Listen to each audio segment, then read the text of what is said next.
ഈ സമാധാനമില്ലാത്തവനില്ലേ, അവൻ ലോകത്തിൻ്റെ ഏത് ടൂറിസ്റ്റ് പ്ലേസിൽ പോയാലും അവനൊരു സമാധാനം ഉണ്ടാവില്ല. എന്താ കാരണം പറയുമോ? അവൻ്റെ മനസ്സും കൊണ്ടാണല്ലോ പോകുന്നത്. ഇപ്പോൾ മനസ്സമാധാനം ഇല്ലാത്ത മനസ്സും കൊണ്ട് പോയി കഴിഞ്ഞ് കഴിഞ്ഞാൽ ഇപ്പോൾ ഡാർജിലിങ്ങോ സിംലയോ അല്ലെങ്കിൽ വെനീസോ അല്ലെങ്കിൽ സ്വീഡനോ എവിടെ പോയിട്ടും കാര്യമില്ല. എന്താ കാരണം? അവിടെ മനസ്സ് വളരെ കലുഷിതമായിട്ടാണ് ഇയാൾ പോകുന്നത്, അല്ലേ? ശരിയല്ലേ? അതായത് ബുദ്ധൻ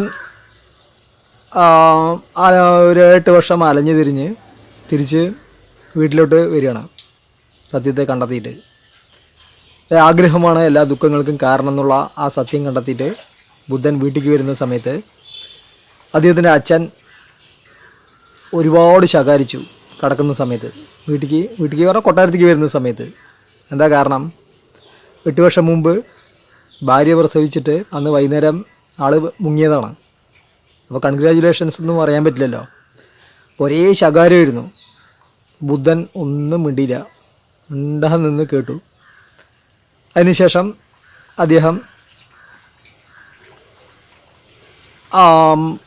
അദ്ദേഹത്തിൻ്റെ പിതാവിനെ നോക്കിയപ്പോൾ പിതാവിന് മനസ്സിലായി മകനെന്തോ സംഭവിച്ചിട്ടുണ്ട്. പിന്നെ അദ്ദേഹം ശകാരിച്ചൊന്നുമില്ല, അദ്ദേഹത്തിനെ അകത്തേക്ക് വിട്ടു. അദ്ദേഹം നേരെ പോയി ഭാര്യയുടെ അടുത്ത്. ഭാര്യയുടെ അടുത്ത് ചോദിച്ചു, ഭാര്യയെ കണ്ട് പുഞ്ചിരിച്ചു. അപ്പോൾ ഭാര്യ ഒന്നും ചോദിച്ചില്ല, ഒരു ചോദ്യം ചോദിച്ചു, നിങ്ങൾ ഇത്ര കാലം എവിടേക്ക് പോയതാണ്? അതായത് 8 വർഷം മുമ്പ് മുങ്ങിയതാണ്, ഭാര്യ ഡെലിവറി കഴിഞ്ഞ് കിടക്കുന്ന സമയത്ത്. അപ്പോൾ ബുദ്ധൻ പറഞ്ഞു, ഞാൻ സത്യത്തെ അന്വേഷിച്ച് പോയതാണ്. അതായത് ഇപ്പം ഞാൻ സത്യത്തെ കണ്ടെത്തി. അപ്പോൾ ഭാര്യ തിരിച്ചു ചോദിച്ചു, നിങ്ങൾക്ക് ഈ സത്യത്തെ കണ്ടെത്താൻ വേണ്ടിയിട്ട് 8 വർഷം അലഞ്ഞു തിരിഞ്ഞ് നടക്കേണ്ട കാര്യം ഉണ്ടായിരുന്നോ? ഇവിടെ കൊട്ടാരത്തിലിരുന്ന് കഴിഞ്ഞാൽ നിങ്ങൾക്ക് സാധിക്കില്ലേ? അപ്പം അതിന് തിരിച്ച് ബുദ്ധൻ പറഞ്ഞത്, കഴിയുമായിരുന്നു, പക്ഷെ അതെനിക്ക് അറിയില്ലായിരുന്നു. അതിലിത്രയേ ഉള്ളൂ. അതായത് സമാധാനം എന്ന് പറയുന്നത് നമ്മുടെ മനസ്സിൽ തന്നെയാണ്.